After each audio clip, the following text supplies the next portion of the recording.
Olá, sejam muito bem-vindos.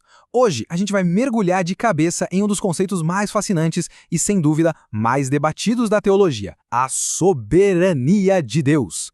E para nos guiar, vamos usar uma obra clássica, O Culto Racional do Cristão, de Wilhelm Zabrekel, para entender como essa ideia de um controle divino absoluto sobre todas as coisas moldou o pensamento por séculos.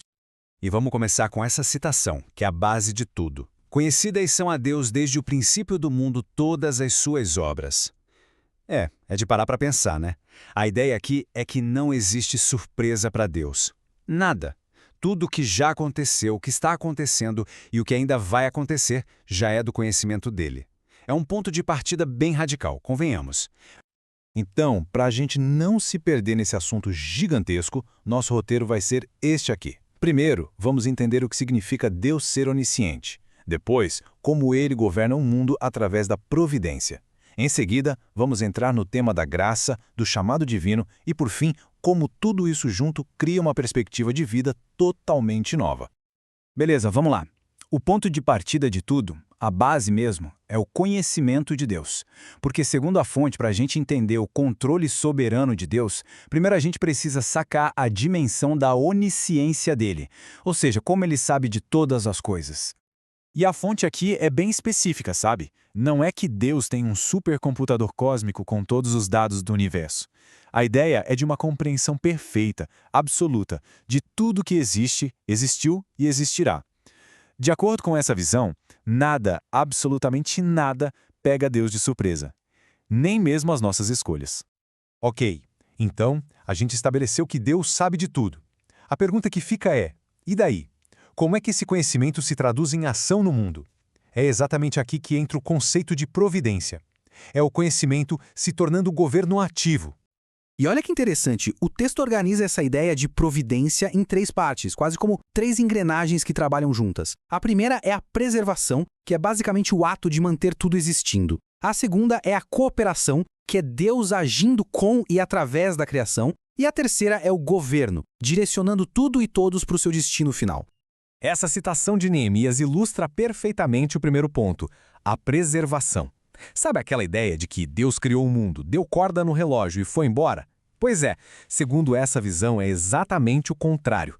A cada segundo, a existência de tudo depende do poder de Deus sustentando ativamente o universo. Certo, até aqui falamos do controle de Deus sobre tudo, de forma geral. Mas agora o funil aperta. Vamos falar de um tema bem mais específico e, para muita gente, bem mais polêmico, o papel soberano dele na salvação. O foco agora sai do universal e vai para o particular. E aqui o texto faz uma distinção que é crucial. Ele propõe que existem dois tipos de misericórdia divina. Uma, a geral, que seria estendida a todos como a compaixão comum. E outra, a especial, que é a misericórdia que leva à salvação.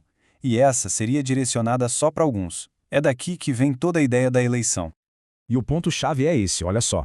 Essa misericórdia especial não é uma resposta a algo que alguém fez para merecer.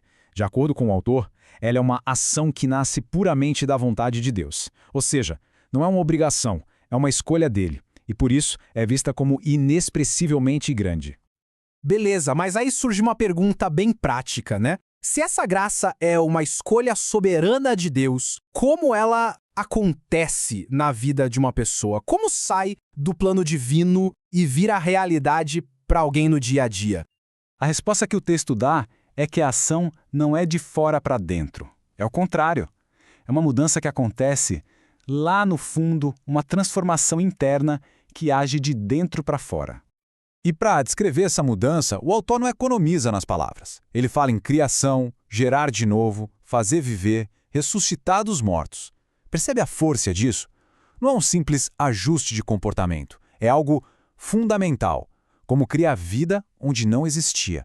Tá, mas e o livre-arbítrio? Essa é a pergunta de $1 milhão, certo? E a resposta que o texto dá é fascinante. A ideia não é que Deus force a pessoa a escolhê-lo contra a própria vontade. A ideia é que ele restaura a vontade da pessoa, para que ela passe a querer escolhê-lo livremente, de forma voluntária. Ok, a gente passou pela teoria toda. Conhecimento, governo, graça. Agora, na nossa última parte, vamos ver como tudo isso, na prática, muda a forma como alguém enxerga o mundo. como essa teologia se traduz no cotidiano. O que acontece, no fim das contas, é uma virada de chave total na perspectiva. O mundo deixa de ser só o mundo, uma série de eventos aleatórios. Ele se torna uma espécie de espelho. Cada evento, cada detalhe da natureza ou da história passa a ser visto como um reflexo do caráter e do propósito de Deus. Essa citação aqui resume tudo de forma poética, né? Cada criatura, cada movimento vira um livro ou uma boca que fala sobre Deus. Isso significa que, para quem acredita nisso, nada é por acaso. Tudo passa a ter um significado maior, tudo aponta para algo além de si mesmo. É uma reinterpretação completa da realidade. Então, resumindo, a gente viu a soberania de Deus como um conhecimento total, um governo ativo no mundo e uma graça que transforma por dentro. E tudo isso deságua nessa grande questão final para a gente refletir. Como acreditar num controle divino tão absoluto muda o sentido que se dá para a própria vida?